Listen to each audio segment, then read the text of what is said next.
Hello, my name is Mark Halbig, and I am a behavior support specialist with the Albuquerque Public Schools. Today's short video is on professional Google Meet expectations.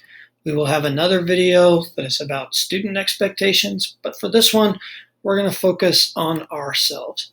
So we have two guided questions that make for good discussion questions with a collaborative group.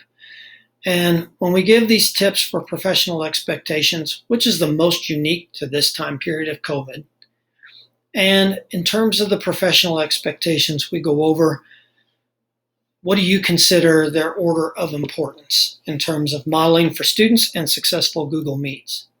So here are the tips I was mentioning. I'm going to minimize my camera now so that it doesn't block the presentation. So number one, one of the things, and this kind of goes along with that second one of what we can control, but what we can control is our own behavior and how we model it for students.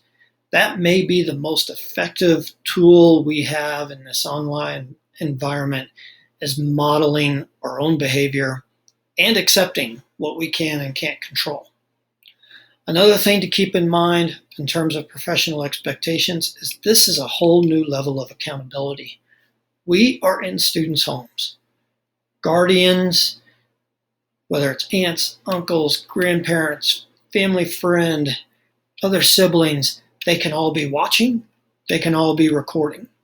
So our boss keeps emphasizing this new level of accountability that we are in right now. If you have children, what would you expect to see from your child's teacher? And so if this is what you expect of them, then we need to demonstrate that as well. And what if your supervisor came into your meeting? What would they say about your professional expectations? Because that is one thing in terms of if we are observed in our Google Meets, this is one thing we can control. So 3 things that we can establish before the Google Meet ever begins is our professional dress, our work environment, and our preparation. In this article that's attached to this picture, 5 Ways to Ruin Your Next Virtual Meeting, professional dress and work environment are 2 of their top 5. So, is it going to be the exact same as the classroom? You can see from the picture there, a lot of people are in shorts. But what's coming across on camera? Is this what you would wear in your classroom? Is this what you would consider would be professional dress? So yes, it's different, but perception matters in terms of what the camera can see. Your work environment. We want people to be in a comfortable work environment, but it still needs to be professional. What are your students seeing in the background? You may have noticed at the beginning, I have a blank wall behind me. Okay.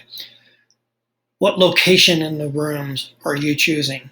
If you're forced to sit on a couch to hold your Google Meet, explain to the students why that environment was chosen. Maybe you have 3 kids who are on Google Meets in other parts of the house or apartment, and you need the couch in order, that's the only place you have left. But you can still establish that as professionally as possible. You can communicate it in a professional manner. Being prepared, this just allows for a smoother Google Meet. We also want to keep in mind student engagement. The more engaged they are, the smoother the Google Meet will go. But professional dress and work environment are 2 that family members, guardians, they will notice. During the meet, and these 2 go together, but what can we control? We can control our own behavior. And so I'll give you an example. We've had instances of students bombing Google Meets from other schools. And we can't control that. Google Meet has limitations. What we can control is our own behavior. We can keep calm. We may be angry, we may be upset, and those are valid. But in the situation, we need to be the professional. Don't take the bait. The reason some students are doing this is trying to get a rise out of teachers, even if they don't know that teacher. Be calm, be consistent in your dealings with students, and you'll see more positive effects. If a guardian does come on to a Google Meet, Be respectful, set up a different time to speak to them, but manage your behavior. And try, as a professional, acknowledge the positives that students are doing. It's very easy in this environment where we control so little to focus on the negative. But if we can focus on what the positives that students are doing, the students will respect and appreciate us that much more for acknowledging them. Those are just a few professional expectations to keep in mind during a Google Meet. Please subscribe to the BSS team's YouTube channel.